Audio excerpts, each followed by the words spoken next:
Good morning, everybody. We are letting people in from the waiting room, so let's get comfortable as you all get settled in. If we want to test the chat out, say hi, let us know where you are logging in from. This is my favorite part, so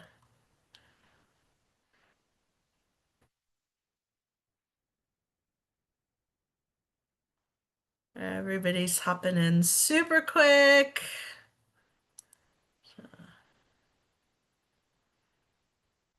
Dallas, San Antonio, Houston, Alpine, Orange, San Marcos. So,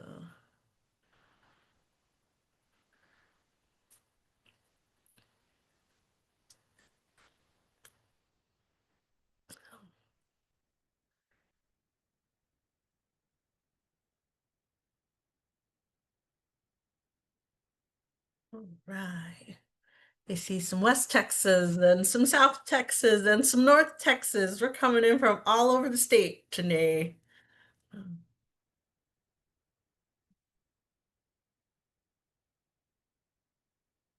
Okay.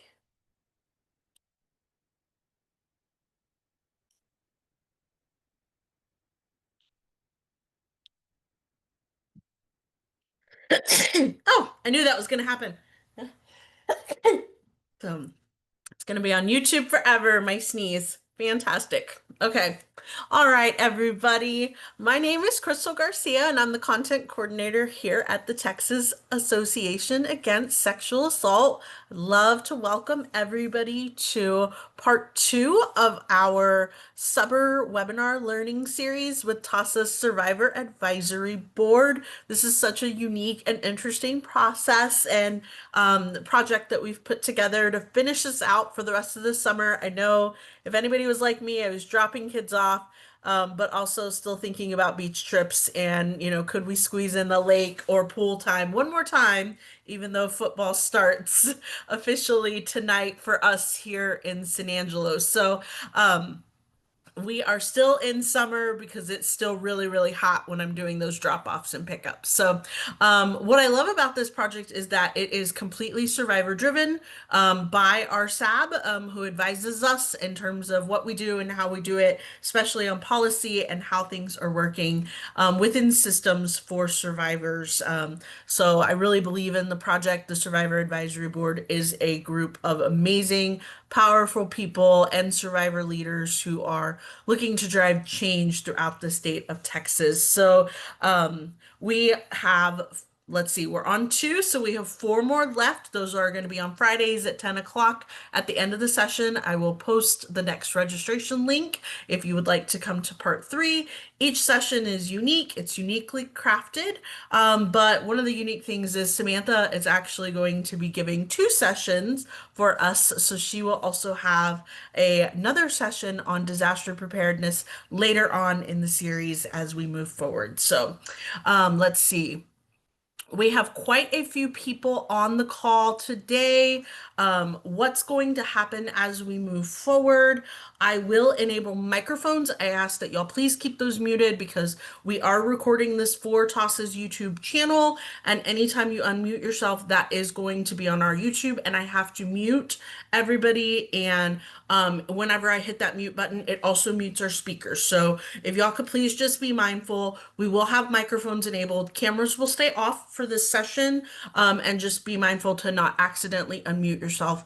And we don't want to hear any of your office conversations during today's webinar. Not that we wouldn't support those office conversations, we just don't want those getting in the way and accidentally cutting off our speaker. So this session is also eligible for continuing education credit, be an hour and a half of credit. We will send those certificates out within 2 weeks of us completing the session.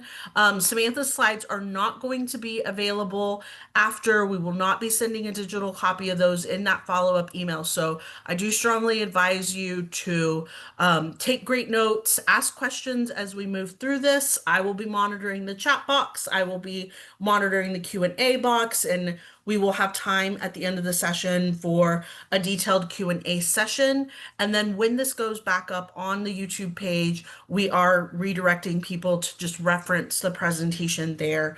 And then if you want to present on this or use this content in any way, we are encouraging people to reach out and work directly with our survivor leaders to craft content, to develop presentations and things like that. Bring them in. They are experts in what they do. They are fantastic and phenomenal people, and they want to support and help y'all as you move forward in talking about these particular topics. So with that said, I will go ahead and turn things over to Samantha. I will start enabling those microphones. It does take me about 5 minutes or so. So if you do see a pop-up that says you have microphone privileges, it's just me working on the back end. And y'all have a great session. And hopefully y'all enjoy the content that has been prepared for us today. Thank you so much. And thank you everybody for jumping on and joining today. My name is Samantha McCoy. I'm an attorney here in Austin, Texas. Prior to my journey into becoming an attorney, I was a social worker and obtained my LMSW at Syracuse University. And I also had the privilege to work on the passage of the Take It Down Act. That act we'll get into a little bit further what it specifically says, but it was in collaboration with Senator Amy Klobuchar and also Senator Ted Cruz. And there were multiple survivors, all wonderful, who were voices behind this bill. And so I'm very excited to share with you after its signing back in May. So we will go ahead and get started.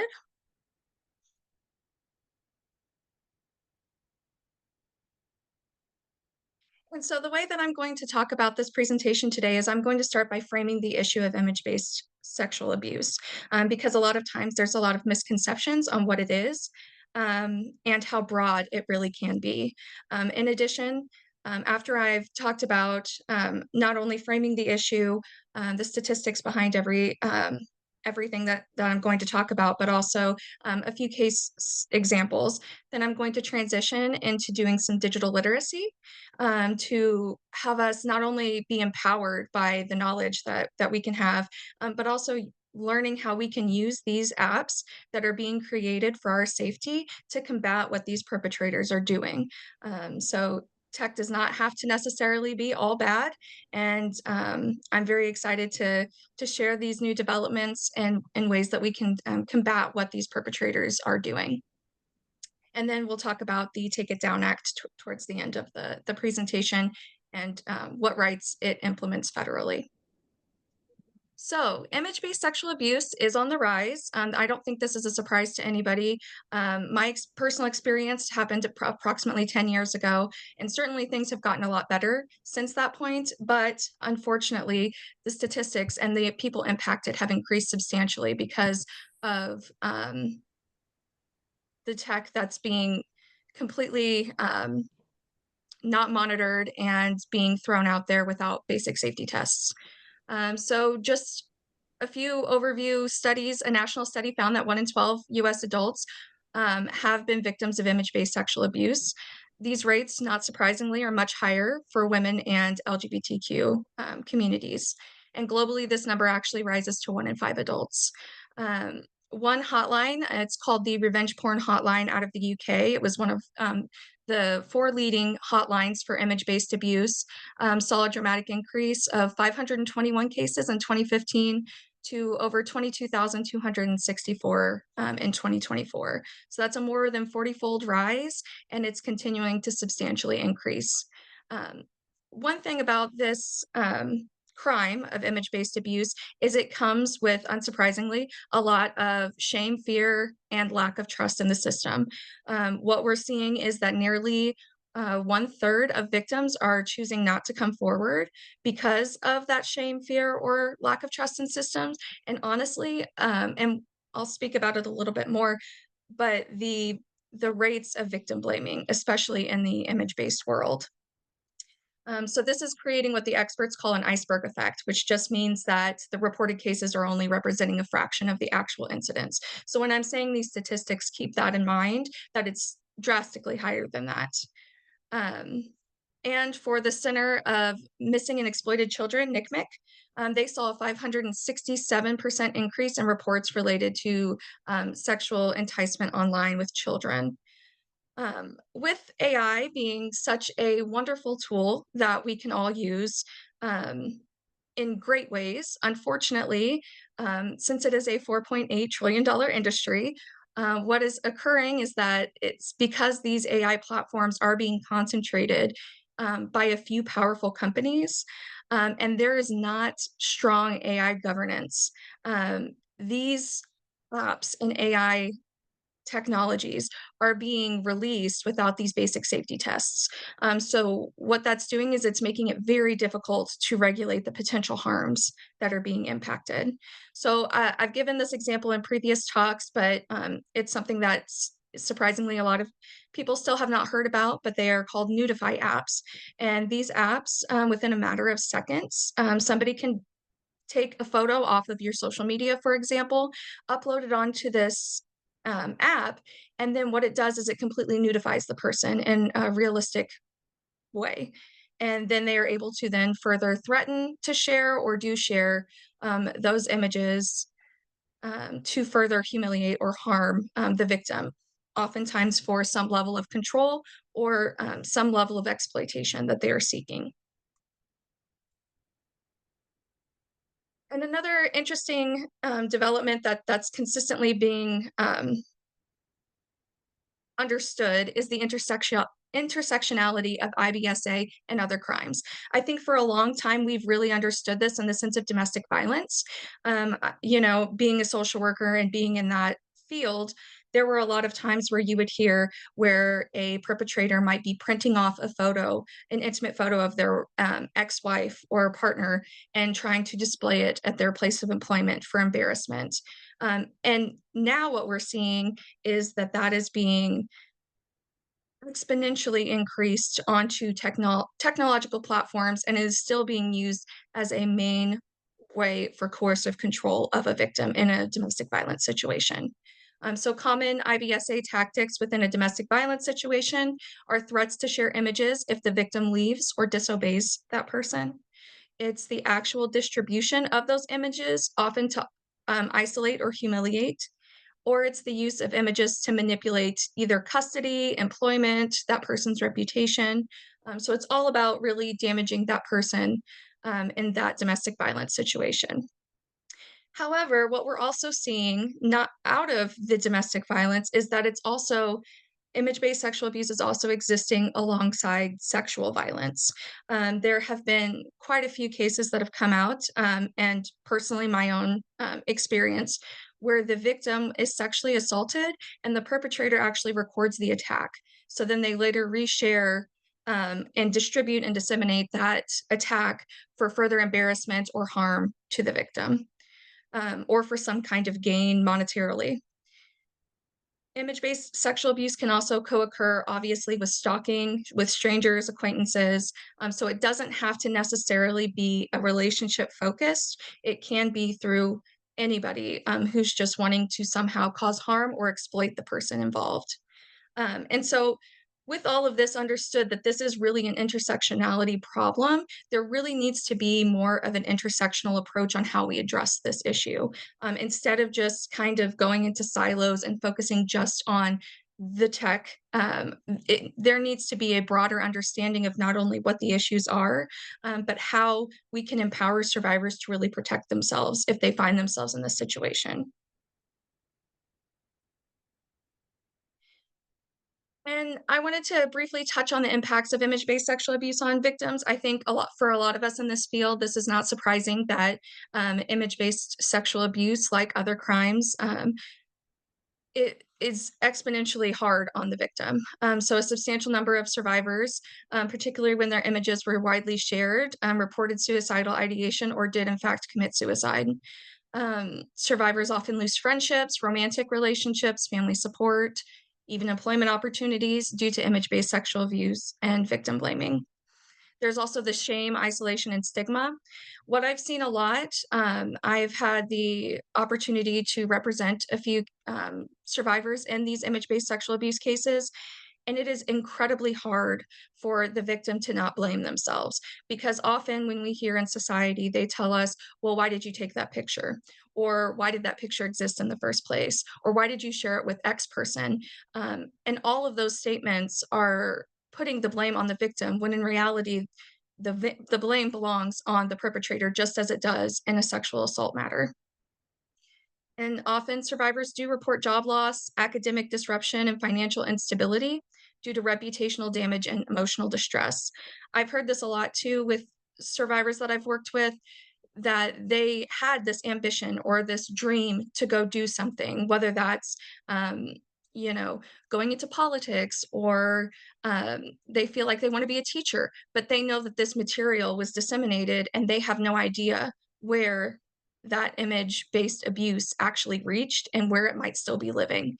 And so, unfortunately, it discourages survivors from living their life because they feel as though they need to live in a shell to avoid the shame and embarrassment if those images were to ever be reignited or found again.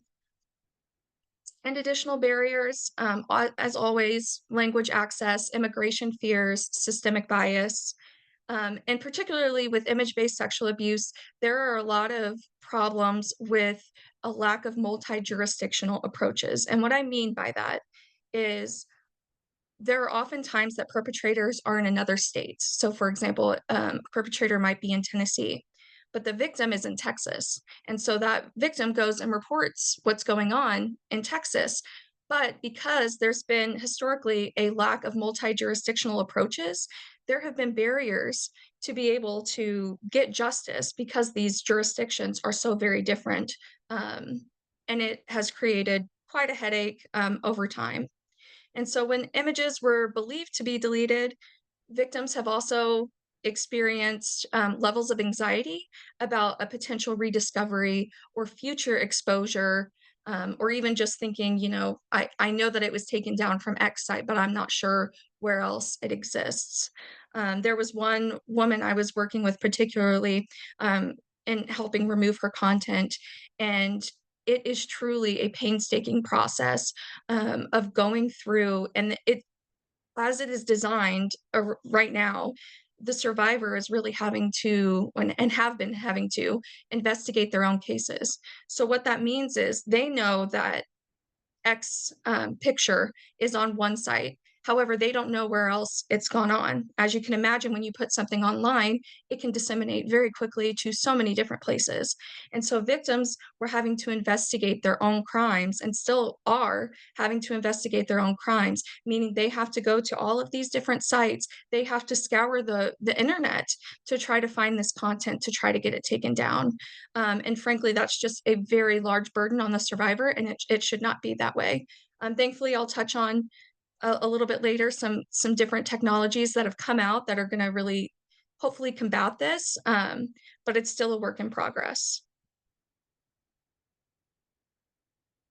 And then finally, if you've heard me talk before, I want to just make sure that I'm clear on the terminology within image-based sexual abuse, because there are a lot of misconceptions, and sometimes the language, although well-meaning, might not necessarily be what the terminology should be used.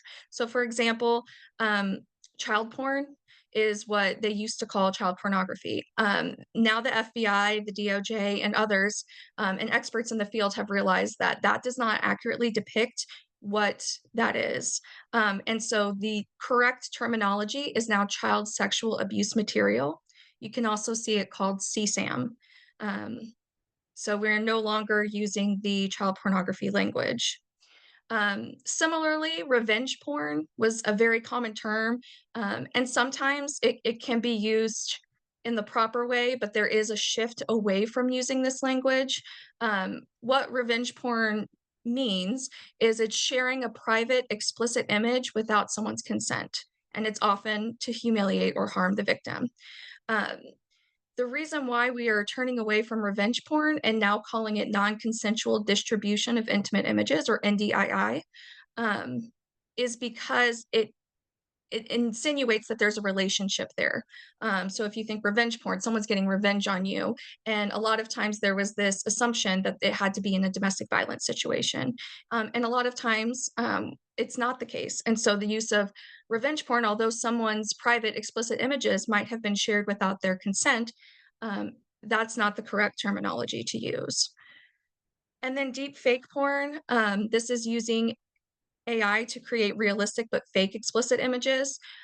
There's been a shift away from that language as well to use AI generated images um, instead of using deepfakes. Just another acronym that I'll use quite a bit is NCII, which just means the non-consensual intimate images. Um, and then sextortion, which I'll talk about a little bit more in the next slide, is the coercion of someone into sharing intimate images by threatening to send existing intimate images. And usually this is for some kind of profit or gain. And I did want to flag towards the end that there is a push in the community of survivors to really acknowledge that there's a cultural lens behind all of this. So although you might necessarily think, you know, what is an intimate image in the Western world, um, the intimate can mean something very different if it's in a different cultural context. And so if it's an image that is being created or being manipulated by AI to potentially place the victim in harm, based upon their culture and what might be illegal in their culture, there is a push to start classifying this as its own version of abuse. However, I think it's in the works, but nothing has been definitively protected under the law recognizing this. So I just want to make that clear. So sextortion, as I said, it's on the rise in an interesting way. Unfortunately, what we're seeing as throughout the whole umbrella of what abuses are under image-based sexual abuse, sextortion particularly is targeting teenage boys, and they are more 1 in 5 teen boys reported experiencing one in 5 teens reported experiencing sextortion, but men made up 90% of reported victims. So these predators online are often posing as teen girls, so they'll use flattery or fake intimacy, pretending to be a female their own age, to lure the boys into sending them those intimate images.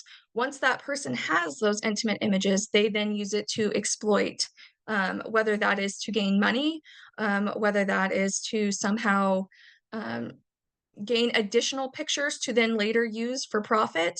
Um, Unfortunately, what's occurring is that they are being inundated with hundreds of messages within a matter of hours. So it's leaving no time for these teen boys to really process what's happening, or the ability to reach out for help.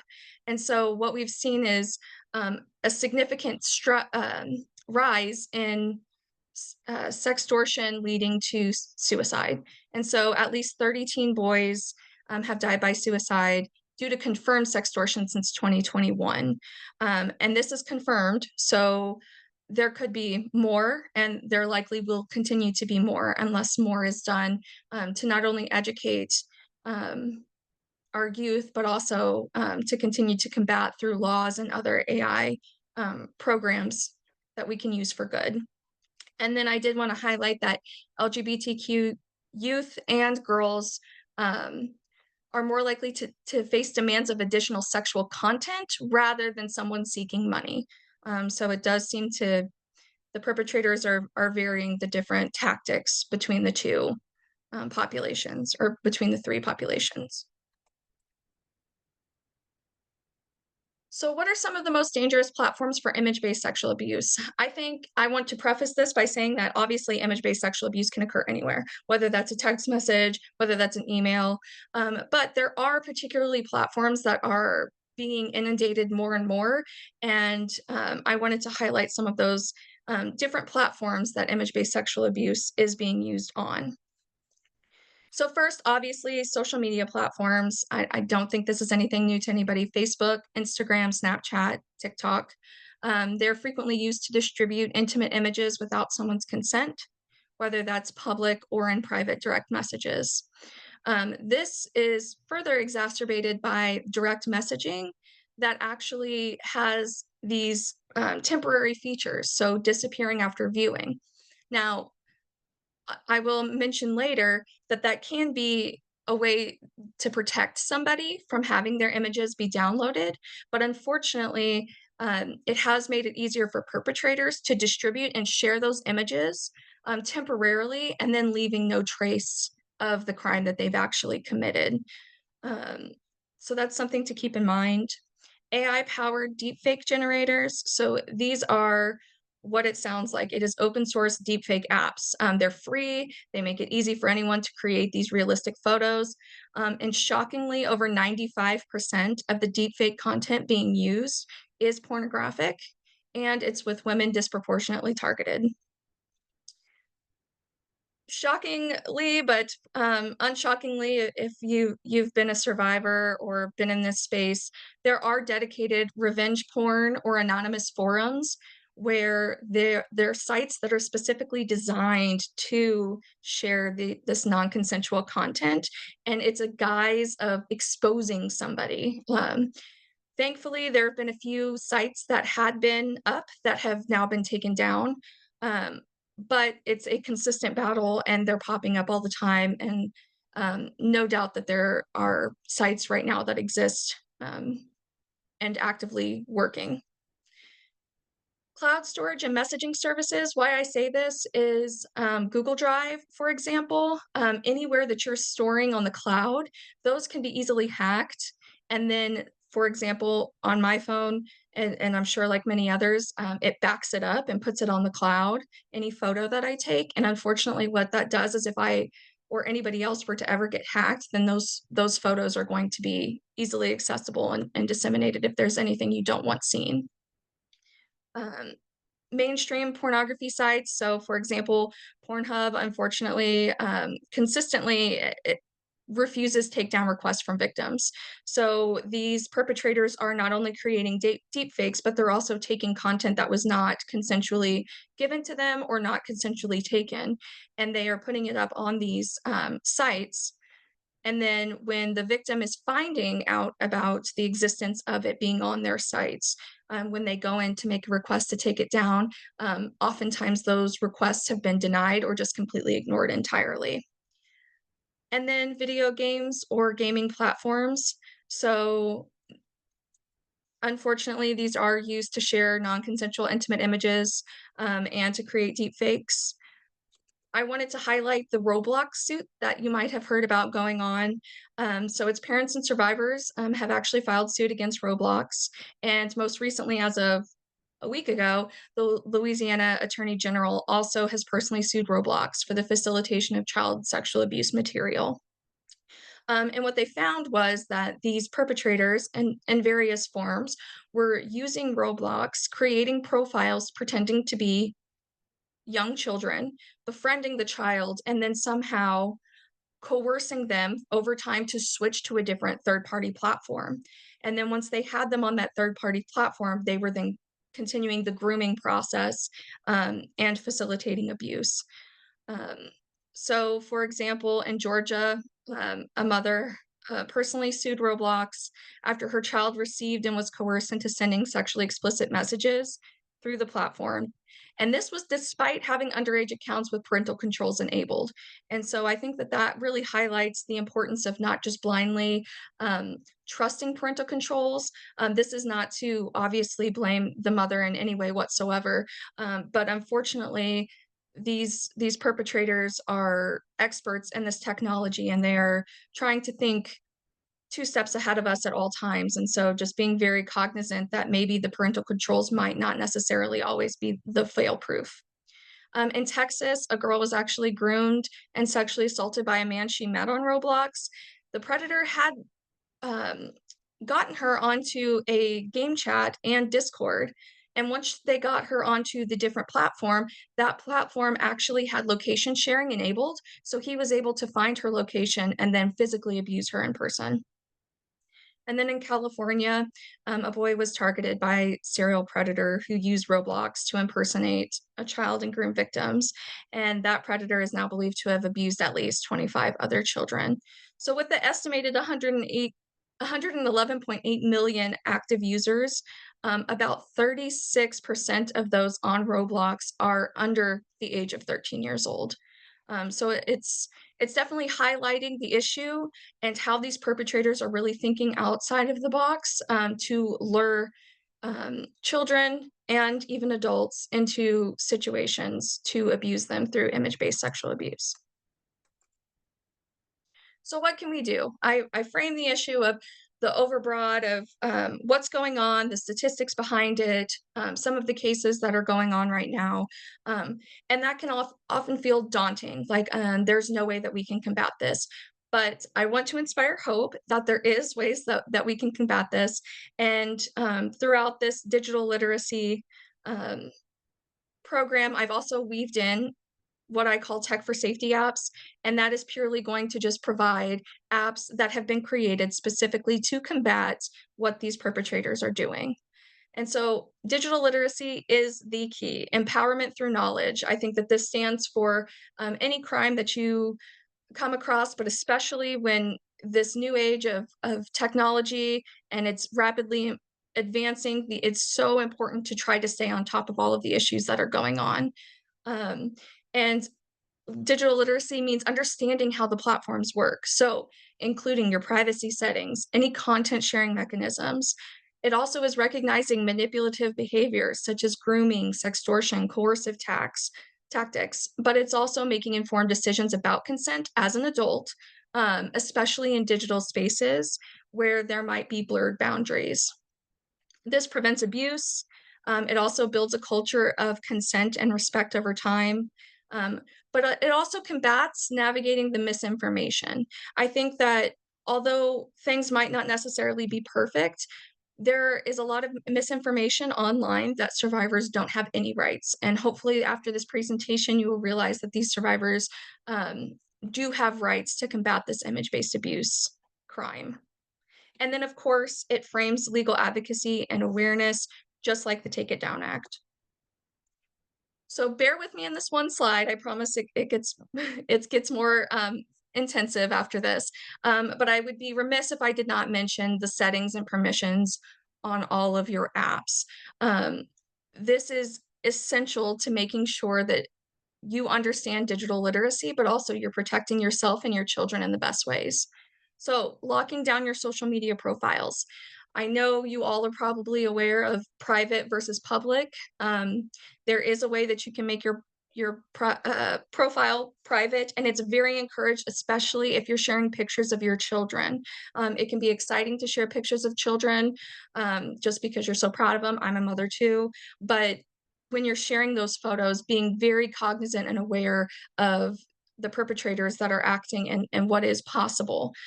So if you are a more public facing person and you have this platform you're really trying to build, consider having two profiles, one that's public facing and one that's private facing, and the private facing being the one you share your children on.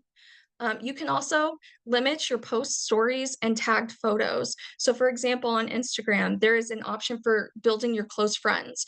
And you go through your friends list and you click through and you just say, I want these people to be my close friends. So, when you upload a picture and you push close friends only, the only people that are going to see that are those close friends. And this is just another way to protect yourself and the content that you're putting out there to ensure that any photos that you're sharing are only viewable by your close friends.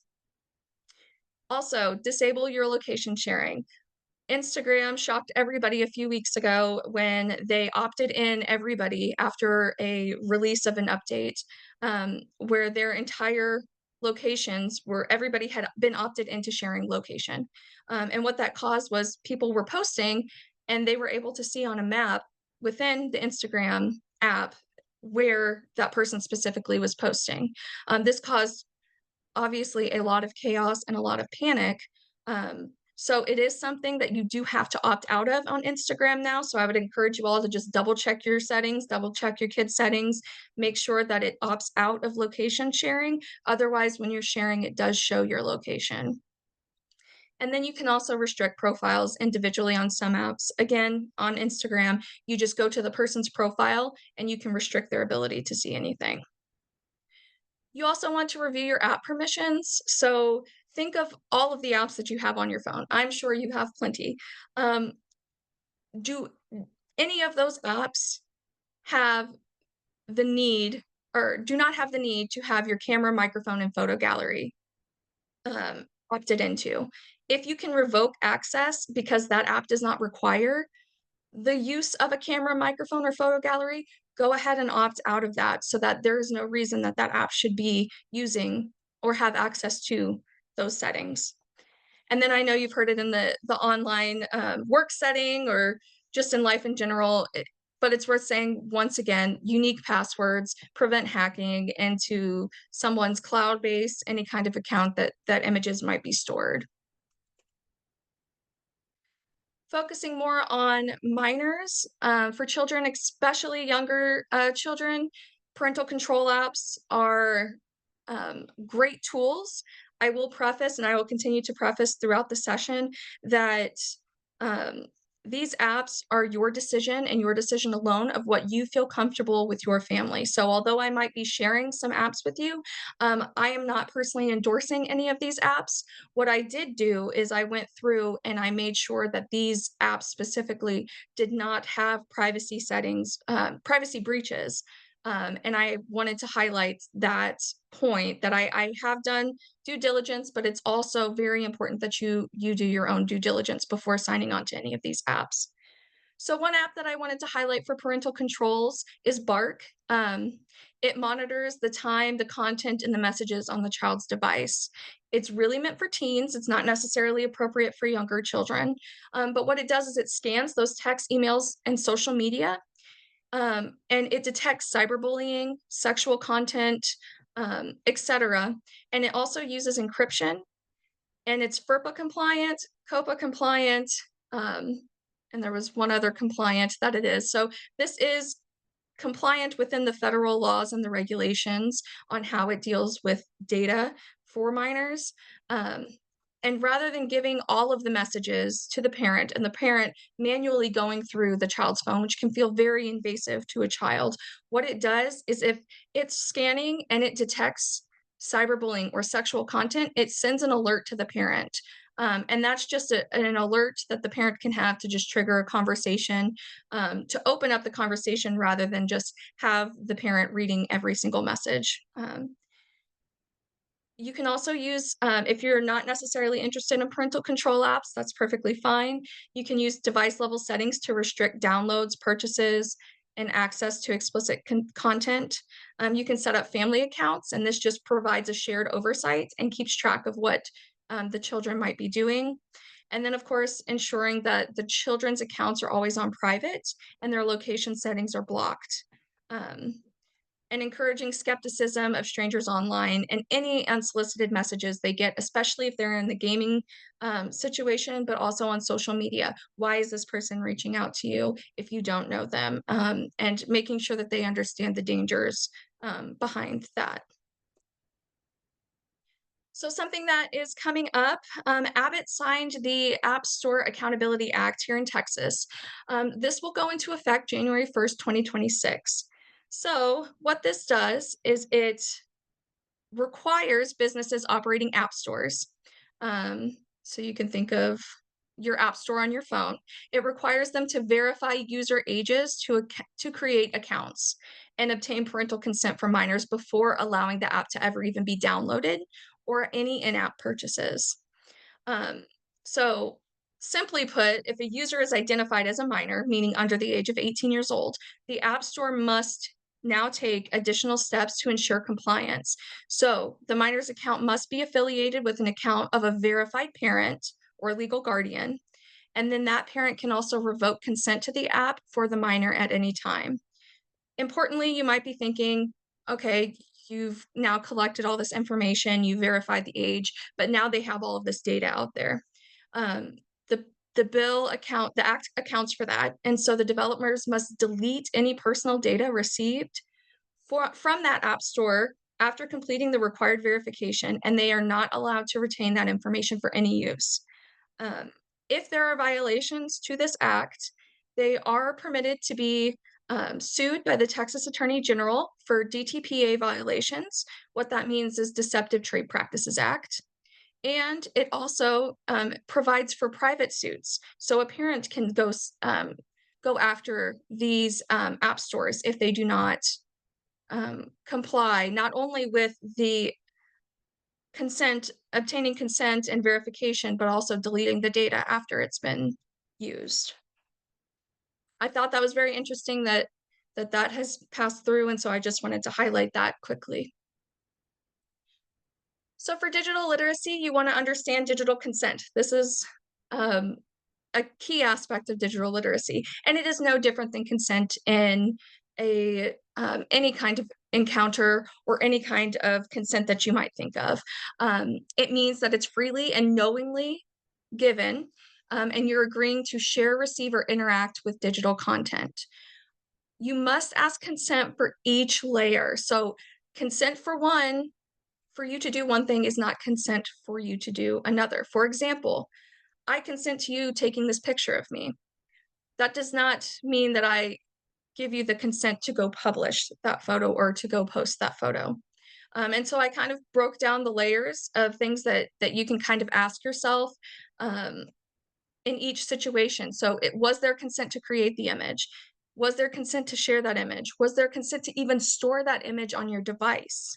A lot of times that's something that is not frequently thought of or even asked, but it is very important. Did that person explicitly agree for you to keep that image of them?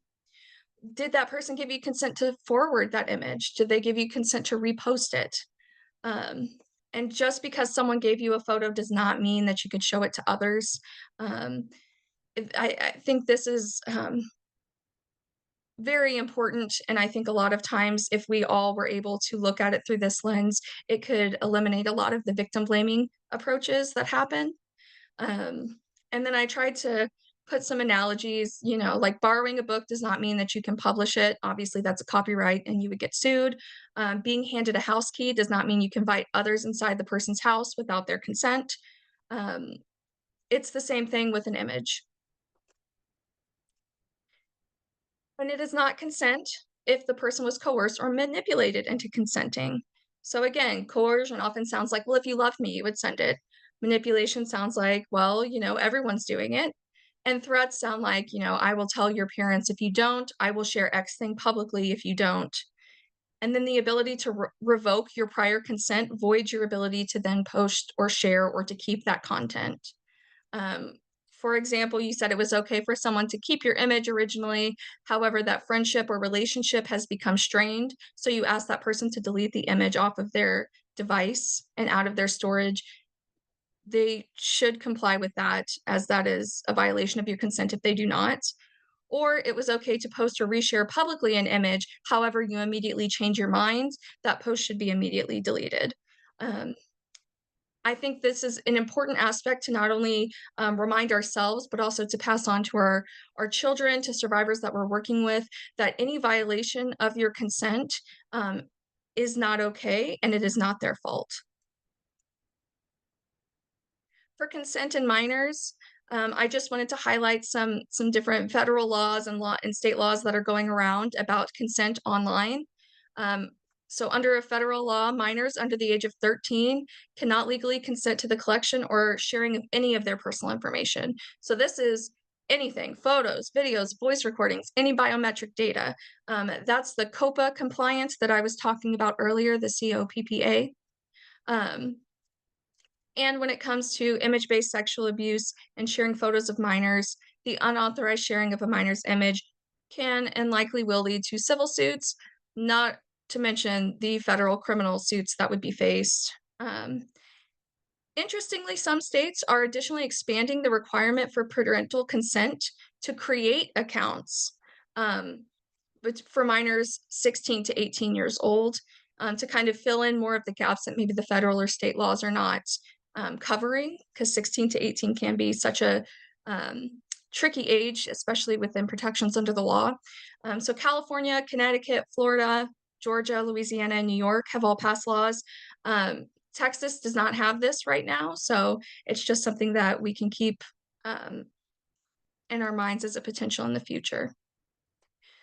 So, what are some tech for safety apps that could help with understanding consent and teaching consent? I wanted to highlight the Safes app. It helps parents and guardians implement digital consent principles for children on navigating these online spaces.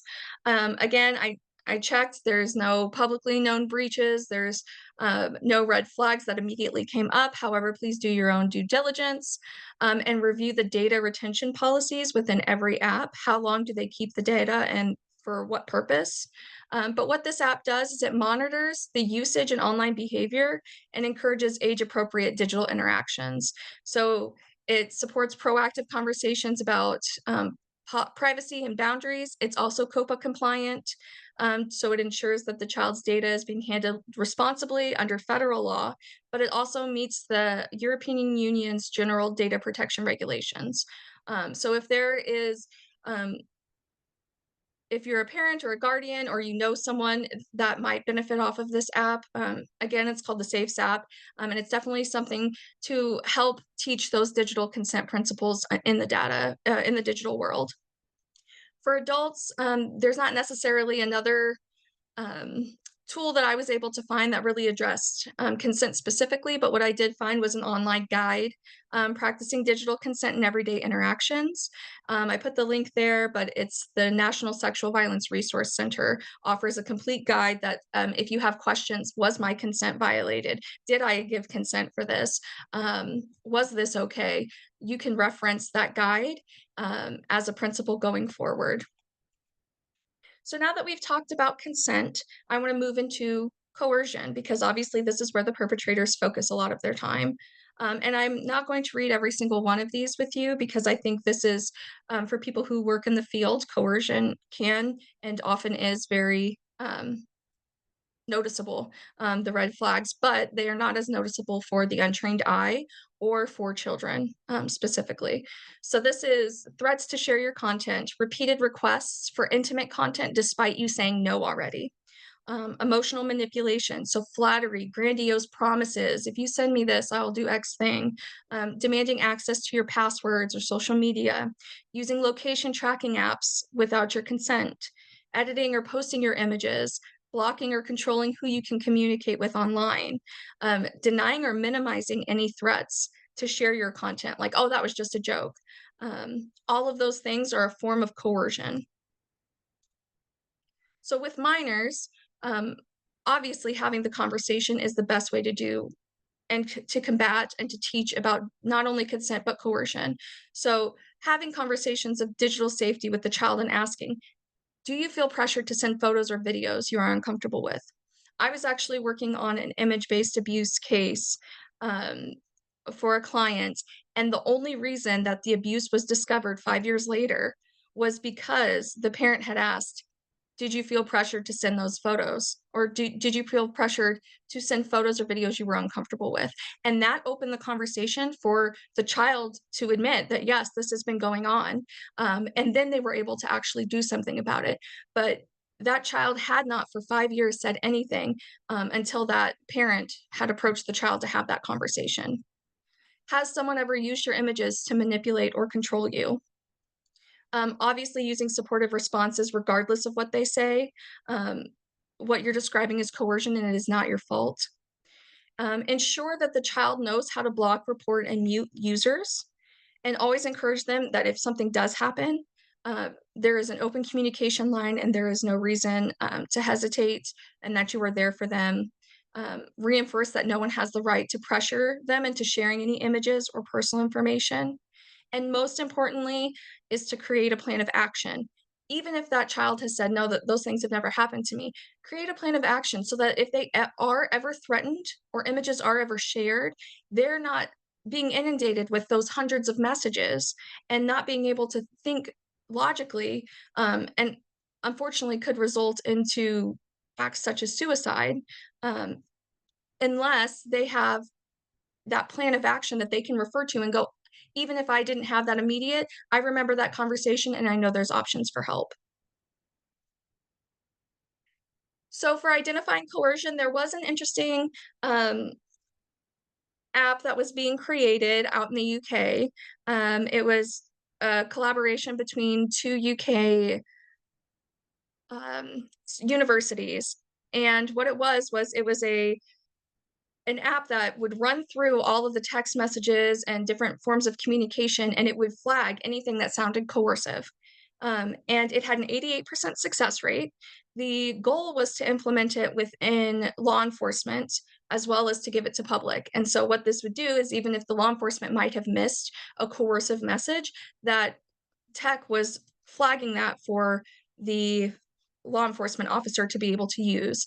Um, I looked, and unfortunately, I the last update that they've publicly shared for that app was in 2022. So I think that's something that we can maybe. It didn't say that the program had ended or they had stopped the project, but I think that that's something. Hopefully, they're still working on, and maybe we'll see more in the future. But until then, I did find Bright Sky. It is an app that offers educational resources and a directory for support services. So it allows the user to record incidents of abuse, um, whether that's text, audio, photo, video format. Um, but it also includes image-based sexual abuse abilities to recognition tools, identifying coercion, helping the user identify those common signs of online harassment and consent violations. And it provides educational resources as well as a resource locator in that person's community. So I thought that was really cool. And something that I think we can really use to not only help ourselves, but to help our children or clients that we work with identify those coercive tactics. So I want to preface that this is just for adults, but if you are wanting to make and share content, it's a matter of just being informed. It's not necessarily that the survivor is doing anything wrong, but I want the survivor to have the most knowledge possible before they make a decision. Um, so if you are choosing to share images, some ways that you can consider protecting yourself is to consider avoiding identifying features. So that's including your face, tattoos, background, or you blur them.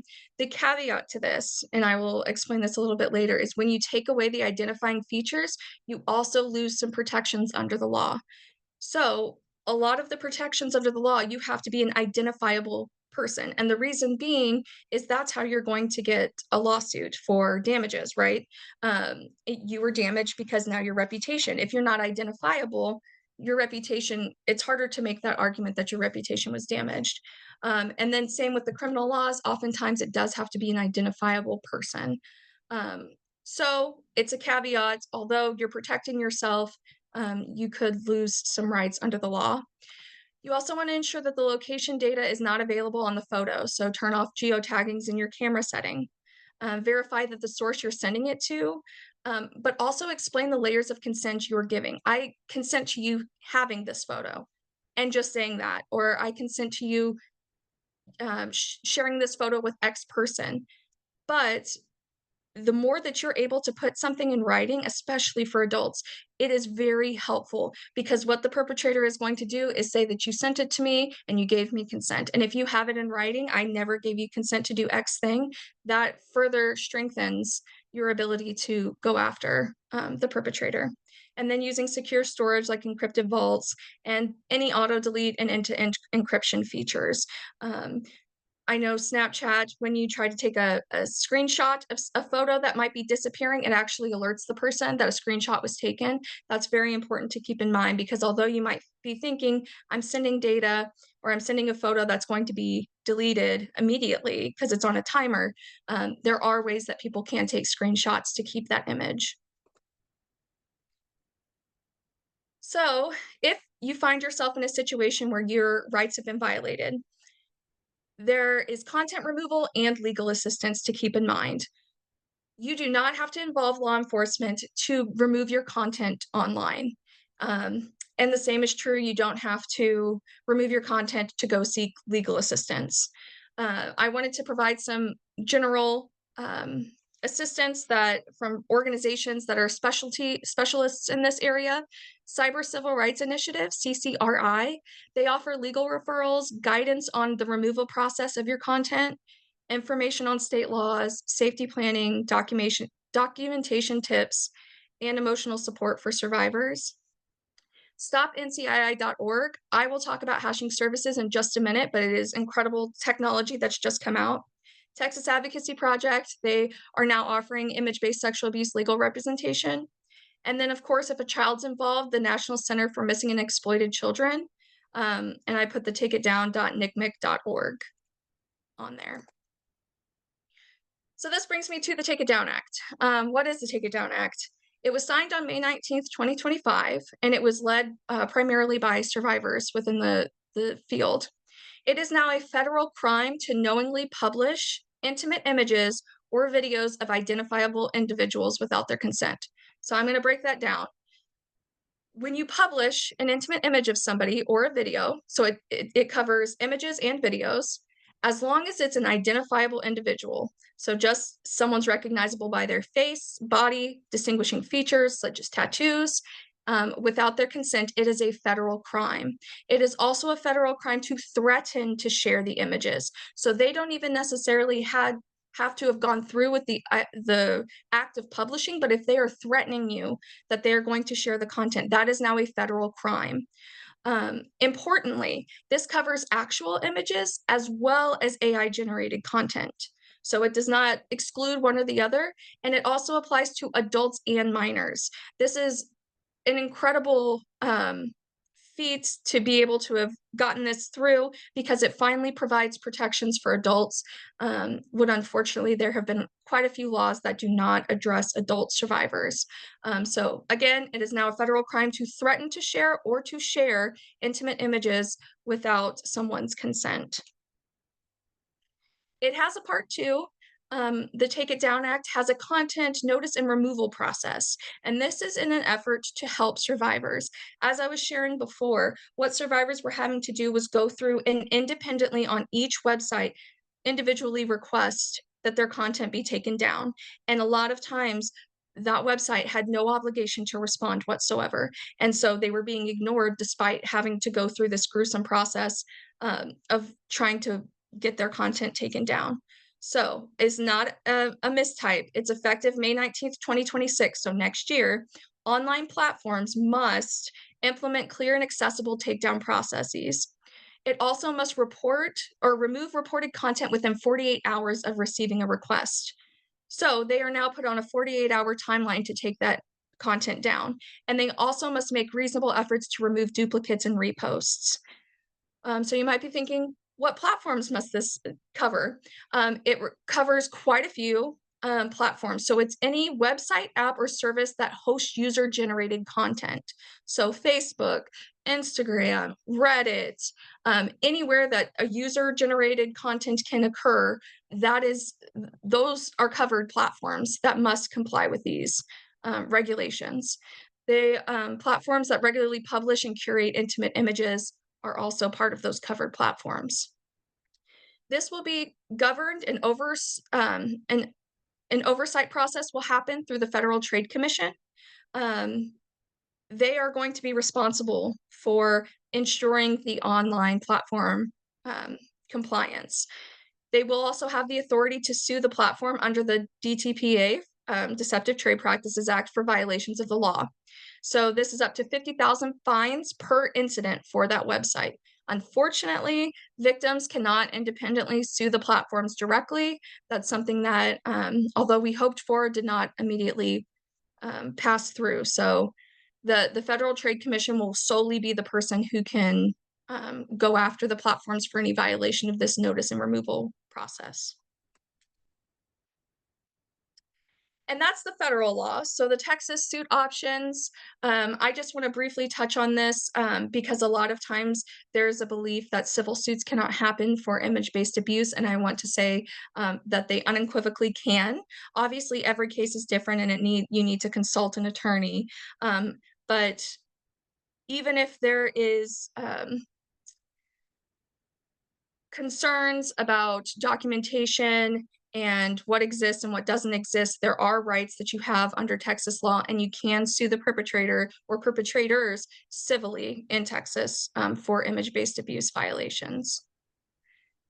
And then Hey, there's Samantha. also, yes. Oh, I didn't want to interrupt, but we do have a clarifying question. Could you give a little more detail about the criminal portion of the act and would folks report who they would report to the FBI, FTC? Like, can you go a little bit more in detail before you move to the next site? Yes, of course. So the notice and removal process. So this is specifically only for when you're trying to get your content taken down off of a site. So let's say that you inform the website, I want this content taken down. They don't respond. You would report that to the FTC, because they're the only ones that can solely oversee that process. And then it is the FTC's job to hold the platforms accountable. In contrast, for the federal crimes, that would be something that you would contact the FBI. You can contact the local authorities just to get some documentation as a start. But ultimately, if you're going for a federal crime, that is something that you're going to have to escalate to the next reporting level, which would be the FBI. I hope that helps clarify. And then obviously in Texas, there are going to be criminal suits for this, although they might not necessarily be as broad as we would hope for. I would always say if there is an interest and desire to make a criminal report, do not inundate and bog yourself down with the process of what the criminal law does or does not cover. I would say if your desire is to make a report, go to law enforcement, make the report, and let them handle what's legal and what's able to be pursued and what isn't, is what I was trying to say. And then obviously if it's involves a child, that's federal and state, and there are plenty of protections for minors online, and especially for intimate content with children. So definitely reportable and definitely the ability to sue civilly and criminally. Um, and I just want to touch on the documentation process, because you might be thinking, okay, my content has been shared. I feel violated. Um, I don't know what to do. I've done all this, um, you know, exploring, and I'm trying to determine what I'm supposed to collect and what I'm supposed to document. And that I've been there. I've worked with clients who have been there. It is very hard because the natural instinct is to immediately delete it and get rid of it. Um, I again am prefacing that this is if you're an adult and if it's your own content. Um, if at all possible, if you feel comfortable, try to save screenshots. If you can't save screenshots, save the URLs of the websites that you're finding the content on, and any timestamps that you can capture. Um, you're wanting to think in the way of what a case needs to prove. And so you're going to think of evidence that shows that the image was shared without your consent. This is again why it matters so much if you wrote what you're consenting to, because then you have something to reference back. I only gave consent to do X thing. If there's any evidence of the harm it's caused you and any threats or coercion that are involved. Um, I just wanted to put the caveat out there. Documentation for parents of dealing with children for image-based sexual abuse, it gets much murkier because there are very strong laws of even the possession of child abuse material. So if you come across, if it's sent to you, if you find it, whatever the case may be, it is important that you just immediately contact local law enforcement. Do not try to do your own investigation, taking screenshots, sending it to your friends, or trying to do more exploring, because often the law is not going to protect you, even if it's necessarily in a good faith, unless you're acting on the direction of law enforcement or a court. So just keep that in mind. Always contact law enforcement when children are involved. Some apps that can help collect for documentation purposes, because it can be grueling. And again, this is for adult survivors. There is an app called Victim's Voice. It does require a fee, but some organizations do provide licenses to survivors at no cost. So it's worth maybe calling some nonprofits, or if you're within a nonprofit, exploring if there's some kind of partnership you can do with this app.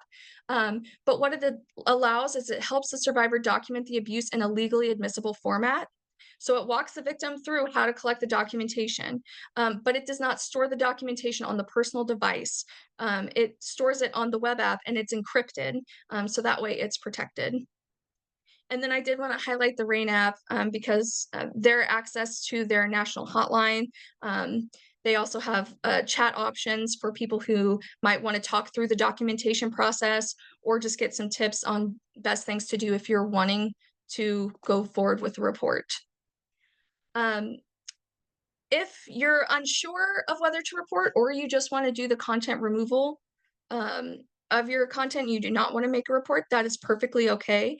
But I would warn, once you've submitted the content removal and that content has been removed, it is very hard to go back and get proof that that content was posted in the first place. I know it's not ideal, but so consider, especially again, only for an adult and your own content, is there a potential that you might want to report down the line? If so, is there a reason why maybe documenting what image-based material and what abuse you've experienced, it might be worth it to save that on the back end to later use as evidence going forward. But it is very tricky, and going through the process and trying to walk clients through the process, it is very hard. And again, that content removal generally does require individual requests, and especially since the notice and removal process through the Take It Down Act has not been implemented just yet. It's a mixed reaction. Sometimes the content is being removed swiftly, other times it's not, depends on the platform. And so hopefully once in May 19th, 2026, they will have that 48-hour window only. But until then, I just put some how you go through Facebook and Instagram, how you report your content, and how you report it on Reddit as well to get that. And they have specific buttons, so shared without consent, non-consensual intimate imagery, and that way it flags it going forward.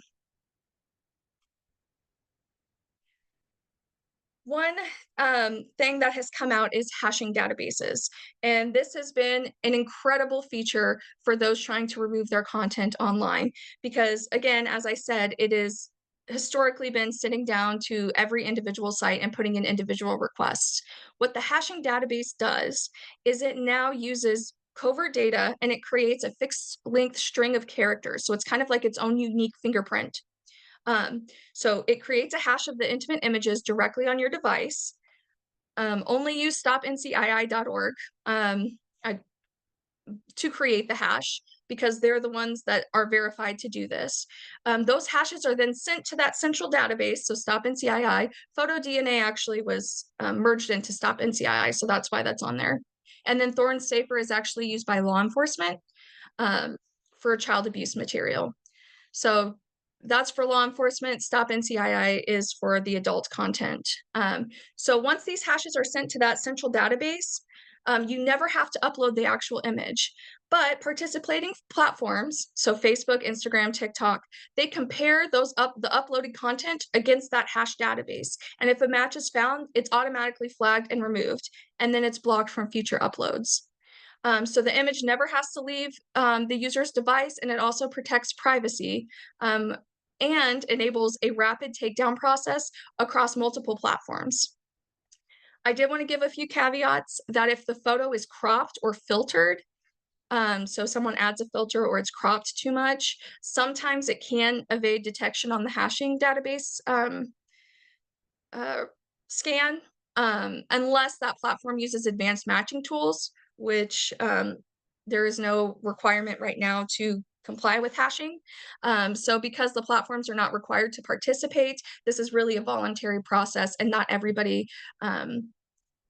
obviously works with the hashing databases to take down the content. But it is an amazing tool to remove content very quickly.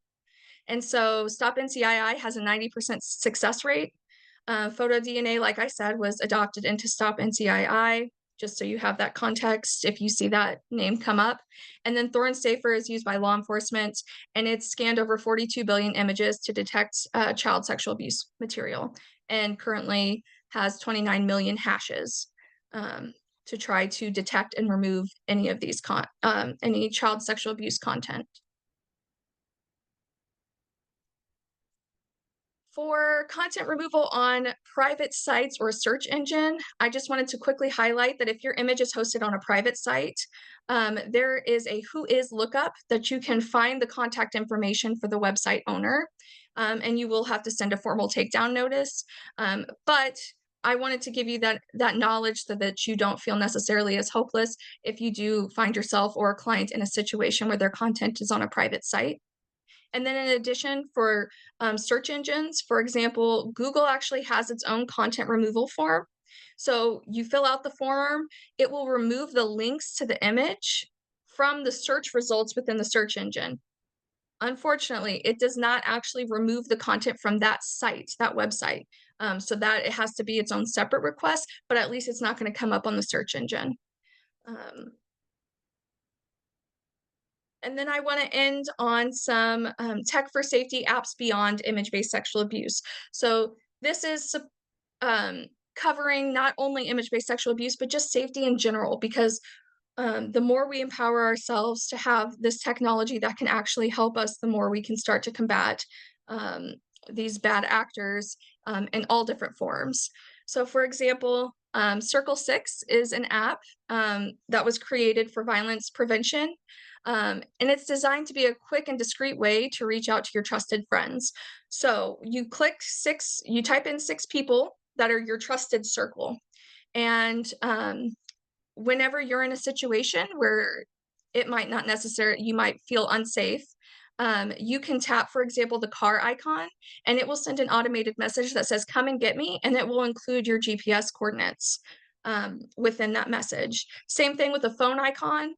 You can obviously edit to make the message whatever you would like it to say, but it can say, "Please call me right now." And then that way, that person is getting a call with just 2 taps. Um, it was the winner of the White House Apps Against Abuse Challenge, and it is currently used in over 32 countries. So really great tool. Another one is eBodyguard. So it triggers alerts to either 911 or trusted contacts. It's the person's choice. Um, via a voice command or a single button press if you're unable to speak. So it securely records audio, video, and GPS location during an incident once it's triggered, and it stores the information on a CGIS compliant cloud, which just means Criminal Justice Information System cloud. And it makes it admissible in court and protects it from tampering. And it also uses advanced encryption and works even without any cell phone service. So if you're in a place without service, you can still have this app work. I've got 3 more apps to talk about. Be Safe was actually designed through a father-daughter um, partnership, and unfortunately, the daughter was a victim of a crime, and so the father and daughter came together to create this Be Safe app. It's one of the most well-known personal safety apps, and it does offer a free version. It provides location sharing, SOS alerts, live streaming if the person's in danger, and the same with automatic recordings. It also provides a process to select a guardian network, so similar, your network of people you want to alert, and it's also triggered by voice activation. I did want to just give the quick caveat that there was a Be Safe COVID app that did have security breaches. That's completely irrelevant and separate from the global Be Safe safety app. I don't think there should be any confusion, but if you're typing in Be Safe, just make sure it's the safety app and not the COVID tracking app. That was used during the COVID pandemic to track COVID cases and unfortunately had some security issues. So, but I'm talking about the global safety app. Watch Over Me. I really like this app. It's a personal safety tool designed when you're walking alone, meeting someone new, hiking, solo traveling. So the user selects the activity they're doing. So you can put in walking to my car and a time frame that you should get to that location. The app then monitors your location only during that period. And that if the user does not confirm their safety before a timer ends, it'll come up and alert you and ask you, "Are you safe?" And you just say yes. If for whatever reason there's no response, that alert then sends out an alert to designated emergency contacts with your GPS location. So it's another way that you can protect yourself. And then Be Aware. This one is for um, minors specifically, but it allows you to set a geofence, so it's otherwise called a virtual parameter. So it's only visible on the map on the parental device, but when the user exits that geofence, when they leave that designated space, the guardian is alerted, and it also warns the guardian if the child's battery life is dwindling or about to die, and it also works even if it's offline. Um, and with all of this said, these are all wonderful apps.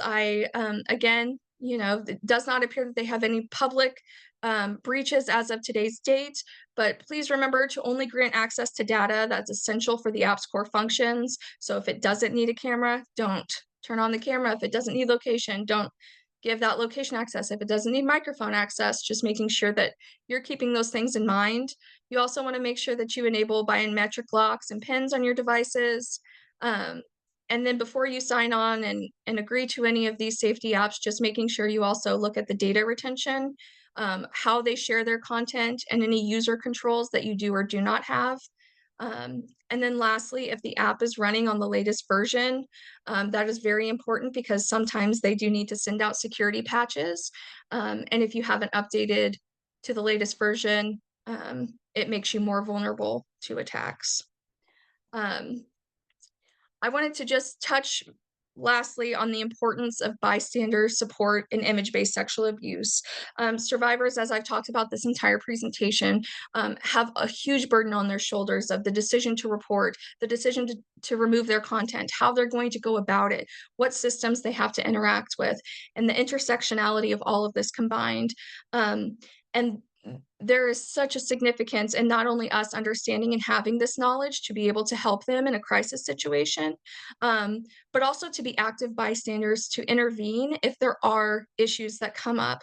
So, for example, there are plenty of cases, and unfortunately, I've worked on cases where there have been bystanders that actually have facilitated the crime further, or they've known about the crime and never told the victim, so they were unaware of how bad and how severe the situation was.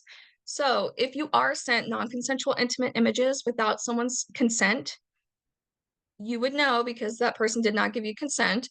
Um, you would report that content on whatever platform you received that on.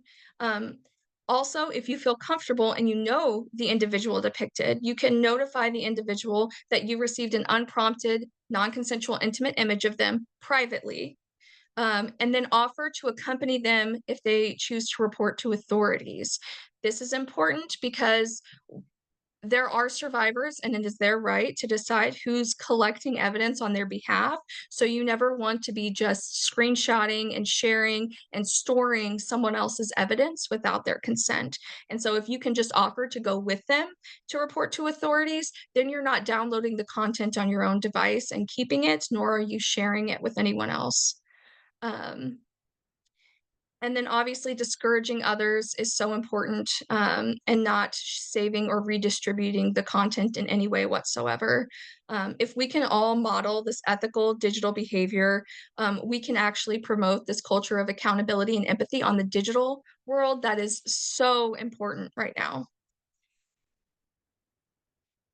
And so I want to stop and answer any questions. I've provided my email. I've also provided my LinkedIn. If anybody has any questions or just want to talk about um, um, legal cases, content removal, any of the laws, the Take It Down Act specifically as well, I'm happy to answer it.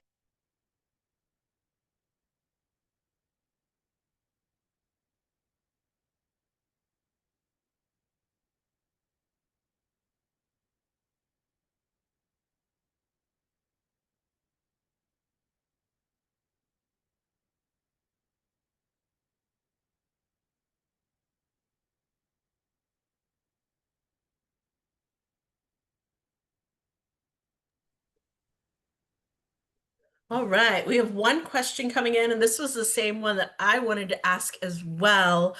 How can nonprofits get their information out there for survivors? Like, where do they start for community education? Yeah, and I think that this is something that people within the field have been battling with a lot because the information is always evolving, right? What somebody says one day might not necessarily apply the other. And the best that we can do is provide the information that we have now. So if somebody does feel strongly that they would like these slides and it would be helpful, I'm happy to provide the slides.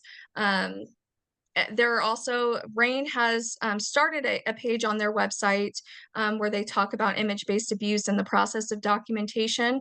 However, it's still in its early stages. I think it's only been out for a few months. And NCMEC is a wonderful resource. They have a lot of resources as well. Um, it's really kind of piecemeal though, and I think that that's been the struggle in this area is not as much information is being shared and not as much information is being known, and it's hard to collect it all into one area. Mhm. Yeah, and just as a caveat, as a reminder to that, if you are a sexual assault program, remember the RAINN hotline number works on a GPS. So if you're working at a local program, that number will forward, especially if you have those partnerships, they will, which every single one of our programs in Texas is also in the RAINN. So you may start getting hotline calls. So it definitely wouldn't be a bad idea to check out and see what RAINN already has listed and start getting prepped and kind of talk through as an organization how to take these calls because if you are working with RAINN and those calls get forwarded to your hotline, we are definitely going to want to be prepared for those when those calls come in. Yeah. So.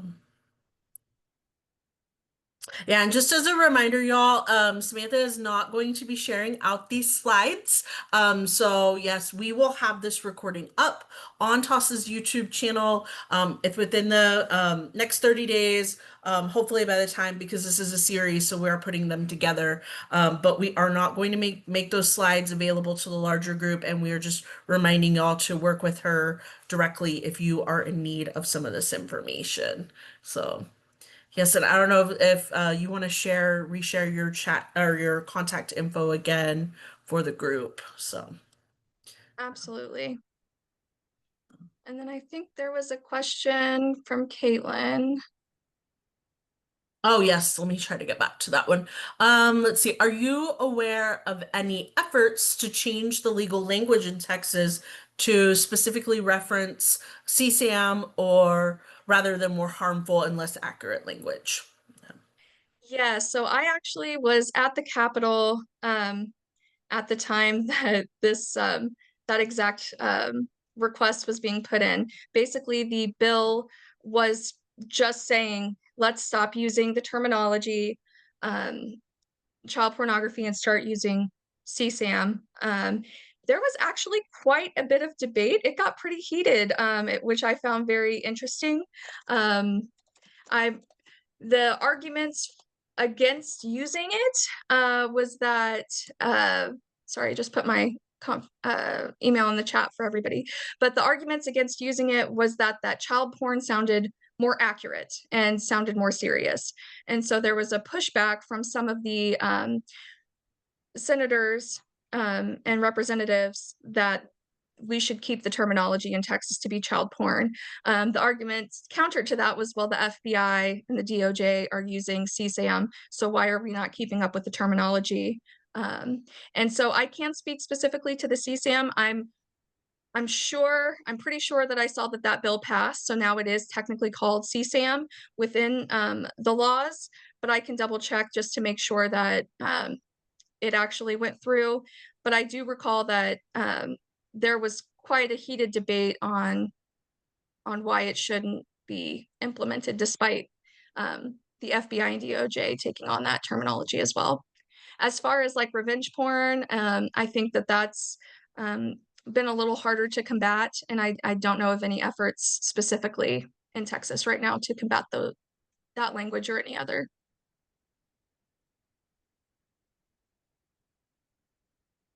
Think we also might have some success in terms of media, but I mean, we're still constantly trying to get media to not say underage sex and things like that. So that is for 20 something years, I've said, can we say it this way? And just reminding people language and using and modeling my own language too, right? So, all right. Absolutely. And yeah, if anybody comes across anything, like I said, I put my email in the chat. I'm also on LinkedIn. Um, I am happy to answer any questions. I'm happy to brainstorm. I'm happy to, send referrals and resources that I'm aware of. I stay pretty active in this space, um, just because I care so deeply about it, but also just a growing concern that the amount of calls that are going to be coming in, as Crystal had mentioned, regarding image-based abuse is going to continue to uptick, especially here, now that it's a federal crime, but also the state law is changing and consistently updating. So it's not going to go away, and the best thing is to inform ourselves and to embrace it and try to combat it the best way we can.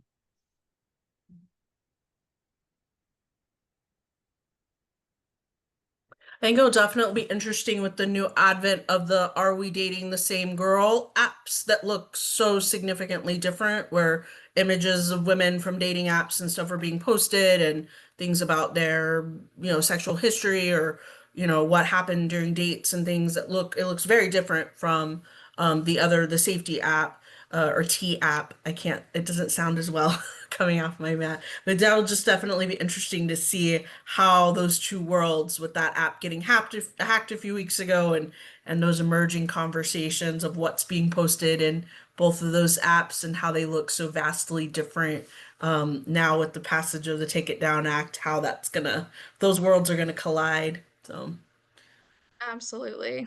And yes, mhm, if you take nothing out of it, please just take away that it is a federal crime to share or threaten to share images now. yeah.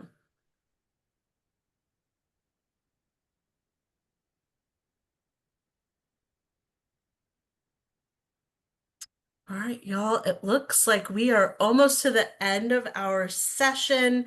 Thanks again for joining us for part 2 of our SAB series. Part 3 will be next Friday, also same time, 10 o'clock. I will send out your continuing education certificates via email. I send those to quite a large distribution list, so if you find yourself not getting those, check your junk email, check your unfocused or your spam. I know every email system has a different name for them.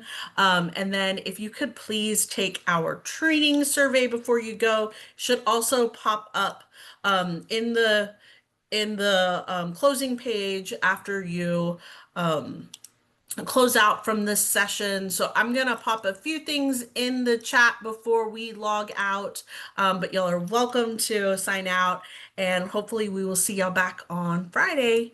So Thank you, everybody.